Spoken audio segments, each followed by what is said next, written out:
काला पानी ये शब्द जब कानों में पड़ता है तो एक विचित्र सा सन्नाटा कानों में छा जाता है। जी हाँ, यही वो स्थान है जहां हमारे स्वतंत्रता सेनानियों को अपमानजनक और अत्याचारी सजा दी गई, जहां पर अनगिनत आत्माओं की कहानी कैद है और जो आज भी इसकी कथा खुद सुनाती हैं। काला पानी की सजा बीते जमाने की एक ऐसी सजा थी जिसके नाम से कैदी भी कांपने लगते थे। दरअसल यह एक जेल थी जिसे सेल्युलर जेल के नाम से जाना जाता था। आजकल लोग इसको सेल्युलर जेल के नाम से ही जानते हैं। यह जेल अंडमान निकोबार की राजधानी पोर्ट ब्लेयर में स्थित है। इसे अंग्रेजों ने भारतीय स्वतंत्रता सेनानियों को कैद में रखने के लिए बनाया था, जो कि भारत की भूमि से हजारों किलोमीटर दूर स्थित है। काला पानी सांस्कृतिक शब्द काल से बना हुआ माना जाता है, जिसका अर्थ होता है समय या मृत्यु। यानी काला पानी शब्द का अर्थ मृत्यु के स्थान से है, जहां से कोई वापस नहीं आता। आखिर इस जेल को किसने बनवाया था और अंग्रेज यहाँ पर भारतीय स्वतंत्रता सेनानियों के साथ कैसा व्यवहार करते थे, जानने के लिए हमारे वीडियो में अंत तक बने रहिएगा और हमारे वीडियो को एक लाइक अवश्य कर दीजिएगा। साथ ही अगर आपने हमारा चैनल राष्ट्रीय महिमा अभी तक सब्सक्राइब नहीं किया है तो हमारे चैनल राष्ट्रीय महिमा को सब्सक्राइब अवश्य कर लीजिएगा। सेल्युलर जेल भारत के पोर्ट ब्लेयर नामक स्थान पर स्थित है। यह एक केंद्र शासित राज्य अंडमान निकोबार की राजधानी है। यह क्षेत्र भारत की मुख्य भूमि से सीधा नहीं जुड़ा है, बल्कि चारों तरफ से समुद्रों द्वारा घिरा हुआ है। इस स्थान के चारों तरफ समुद्र की गहराइयां हैं। मतलब अगर कोई कैदी यहाँ से भागने की कोशिश करेगा तो वो समुद्र में डूब के मर जाएगा। इसलिए इसको काला पानी के नाम से जाना जाता है। भारत में जब आजादी की लड़ाई चल रही थी तो उस समय इस जेल का उपयोग अंग्रेजों द्वारा भारतीय लोगों के ऊपर अत्याचार करने और उनको कैद में रखने के लिए किया जाता था। बल्कि अंग्रेज इस जेल का खौफ लोगों में फैलाया भी करते थे कि हमारे पास एक ऐसी जेल है जहां पर जाके हम कैदियों के ऊपर इतना अत्याचार कर, और इस तरह का अत्याचार वहां किया जाता था कि लोग वहां का नाम सुनते ही कांप उठते थे। साल 1857 में जब अंग्रेजों के खिलाफ क्रांति प्रारंभ हुई थी, जब ही अंग्रेजों ने इस जेल को बनाने की प्लानिंग प्रारंभ कर दी और 1896 में इस जेल की प्रक्रिया प्रारंभ हुई। जब अंडमान निकोबार में इस जेल का कार्य प्रारंभ हुआ तो उस समय वो द्वीप चारों ओर से समुद्र से घिरा हुआ था। उस द्वीप के खतरनाक जंगलों में खतरनाक सांप, कीड़े मकोड़े पाए जाते थे और घातक मच्छरों की सेना यहाँ पर काम करने वाले लोगों की मृत्यु का कारण बन गई थी। लेकिन इसके बावजूद भी यहाँ पर सबसे पहले अंग्रेजी सेना के सैनिकों के लिए आवास के निर्माण का कार्य प्रारंभ किया गया। कमिश्नर के आवास की व्यवस्था और एक चर्च की व्यवस्था सबसे पहले की गई और जेल की निगरानी के लिए एक ऊंचा टावर स्थापित किया गया, जिससे कि पूरी जेल के ऊपर सुरक्षा व्यवस्था चाक चौबंद की जा सके। साथ ही इस टावर पर एक बड़ा सा घंटा लगा हुआ था जो खतरे का संकेत दे सकता था, जिससे कि आने वाले खतरे में उस घंटे को बजाकर और सभी लोगों को चौकन्ना किया जा सकता था। सभी सैनिकों को संकेत दिया जा सकता था कि आने वाला खतरा हमारे समक्ष आ चुका है। इसके बाद इस जेल के कक्षों का निर्माण प्रारंभ हुआ। इन कक्षों के निर्माण के लिए जेल में 7 शाखाओं का निर्माण किया गया। ये सभी इमारतें 3 मंजिला थीं। इस प्रकार इस जेल में कुल 696 कोठरियां निर्मित की गई। उस समय इस जेल का निर्माण मात्र 5 लाख रुपए में पूरा हुआ था। इस जेल के निर्माण के लिए बर्मा से बेहतरीन लाल ईंटों को मंगवाया गया था। उन्हीं ईंटों से इस जेल का प्रमुख भवन निर्मित किया गया था। जेल का संपूर्ण निर्माण 10 जून 1906 को कंप्लीट हो गया था। तो पूरी तरह से तैयार होने में लगभग 10 वर्ष का समय लग गया था और साथ ही यह जेल भारतीय स्वतंत्रता सेनानियों के लिए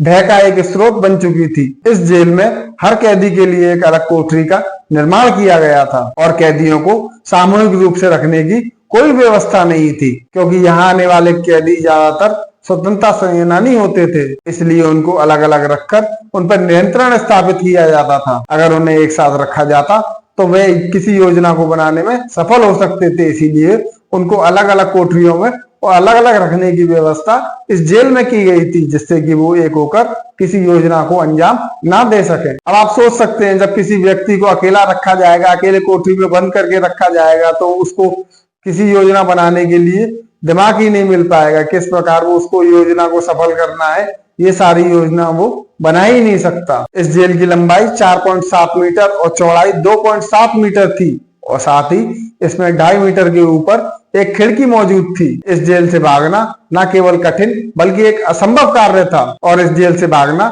नामुमकिन था, क्योंकि इस जेल के चारों तरफ गहरा समुद्र था और समुद्र की विपरीत लहरें भागने वालों के लिए कठिनाई का सबक बन सकती थी। फिर भी कुछ सैनिकों ने इस जेल से भागने का प्रयास किया था और एक समय ऐसा भी था जब लगभग 200 कैदियों ने यहाँ से भागने का प्रयास किया था, लेकिन उन सभी कैदियों को पकड़ लिया गया था। लेकिन जेल से भागने के आरोप में उन सभी कैदियों को फांसी पर चढ़ाने की सजा सुना दी गई थी, और जबकि बहुत से कैदी तो ऐसे थे जिन्होंने यहाँ परेशान होकर खुद ही आत्महत्या कर ली थी। और यहाँ पर लाए जाने वाले कैदियों को अलग अलग तरीके से परेशान किया जाता था। इसके अलावा यहाँ के सभी कैदियों से कोल्हू के बैल की तरह काम करवाया जाता था, जिससे कि वे नारियल और सरसों के द्वारा तेल निकाल सकें। और जो कैदी ऐसा नहीं कर पाते थे उनके साथ बुरी तरह से मारपीट की जाती थी। उनको लंबी लंबी जंजीरों से बांधकर कोड़ों से पीटा जाता था और घंटों तक उनको धूप में पड़े रहने दिया जाता था। उनको नारियल के छिलकों को छीलकर उनको रस्सी बनाने के लिए मजबूर किया जाता था। उनसे काम करवाकर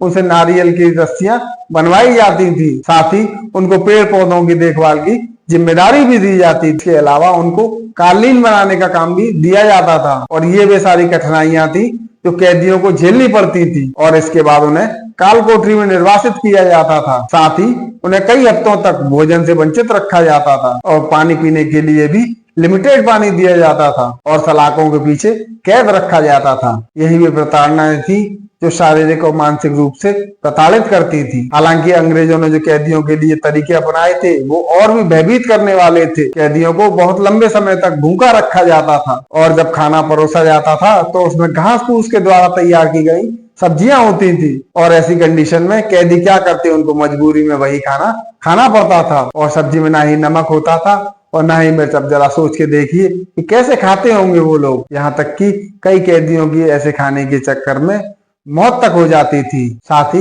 कैदियों को जो पानी पीने के लिए दिया जाता था उस पानी में भी कीड़े मकोड़े तक होते थे और ये पानी इतना गंदा होता था कि देख के ही किसी की तबीयत खराब क्यों ना हो जाए। लेकिन उसके बाद भी बेचारे कैदियों को यही पानी पीना पड़ता था। साथ ही सेलुलर जेल की कोठरियों में शौच वगैरह की कोई व्यवस्था नहीं थी। उन्हें अपने कमरे में ही शौच वगैरह करनी पड़ती थी। कैदियों को केवल 2 बर्तन दिए जाते थे, जिसमें एक बर्तन का उपयोग उनको खाने के लिए करना होता था और दूसरे बर्तन का उपयोग उनको शौच वगैरह के लिए करना होता था। साथ ही इन बर्तनों को धोने के लिए भी कोई व्यवस्था नहीं थी। इन बर्तनों को वे जब ही धो पाते थे जब अपनी कोठरी से बाहर निकलते थे। कैदियों को सोने के लिए भी कोई बिस्तर वगैरह की व्यवस्था नहीं की गई थी। वे जमीन पर ही सोते थे और चाहे कैसा भी मौसम हो उनको सोना जमीन में ही होता था। और अगर किसी कैदी ने किसी प्रकार की कोई शिकायत करी तो उसे और ज्यादा दंड दिया जाता था। और रिपोर्ट के अनुसार यह जेल केवल भारतीय स्वतंत्रता सेनानियों के लिए नहीं थी। अंग्रेज यहाँ पर बाहर से भी लोगों को लेकर आया करते थे और उन लोगों को यहाँ पर कैद में रखते थे। अंग्रेजी अधिकारियों के लिए यह जगह एक पसंदीदा स्थान थी। द्वितीय विश्व युद्ध के समय जापान ने भी इसी जेल का उपयोग किया था और जापानियों ने इस जेल का उपयोग अंग्रेजों को ही कैद करने के लिए किया था और जापानियों ने इस जेल का एक हिस्सा बुरी तरह से ध्वस्त भी कर दिया था। लेकिन 1945 में अंग्रेजों ने इसे फिर से अपने अधिकार में ले लिया था। हमारे कुछ स्वतंत्रता सेनानी जिन्होंने काला पानी की सजा झेली थी उनमें वीर सावरकर, बाबू सावरकर, बटुकेश्वर दत्त, एस चंद्र चटर्जी, सोहन सिंह, मौलाना अहमद उल्लाह, मौलवी अब्दुल रहीम सादिक, योगेंद्र शुक्ला, डॉक्टर दीवान सिंह, गोपाल भाई, पवन राव जोशी, प्रेमचंद और अन्य बहुत से लोग शामिल हैं। सेलुलर जेल में कैद हुए क्रांतिकारियों के नाम आज भी उस जेल में उकेरे हुए हैं। आज इस स्थान पर एक संग्रहालय स्थापित किया गया है और स्वतंत्रता के बाद यह जेल एक स्मारक के रूप में तब्दील कर दी गई है, जहां हम अपने नायकों को याद कर सकते हैं। और काला पानी की सजा हमें याद दिलाती है कि हमारी स्वतंत्रता की सजा कितनी बड़ी थी और ये हमें शिक्षा देती है कि हमें अपनी स्वतंत्रता की कद्र करनी चाहिए और इसे हमेशा सजो कर रखना चाहिए। ये जगह हमारे स्वतंत्रता सेनानियों के लिए सराहना और सम्मान की याद दिलाती है। इस जेल की 3 शाखाएं और 2 मुख्य टावर बच गए थे, जिन्हें 1969 में राष्ट्रीय संग्रहालय के रूप में मान्यता प्राप्त हो गई है। यहाँ 1963 में गोविंद वल्लभ पंत हॉस्पिटल का स्थापना की गई है। इस हॉस्पिटल में करीब 500 बेड हैं और 40 डॉक्टर करीब कार्य करते हैं, जो हर समय लोगों की सेवा करते हैं। तो दोस्तों, महान थे हमारे क्रांतिकारी, जिन्होंने इतनी बड़ी कीमत के बाद भी और हिम्मत नहीं हारी, और वो भी स्वतंत्रता सेनानी हमेशा हमारे दिलों में रहेंगे। दोस्तों, इस वीडियो के लिए इतना ही। अगर ये वीडियो पसंद आई हो तो हमारे इस वीडियो को लाइक अवश्य कर देना, साथ ही हमारे इस चैनल राष्ट्र महिमा को सब्सक्राइब अवश्य कर देना। तो मिलते हैं किसी नए वीडियो के माध्यम से, किसी नए टॉपिक के साथ। जब तक के लिए नमस्कार।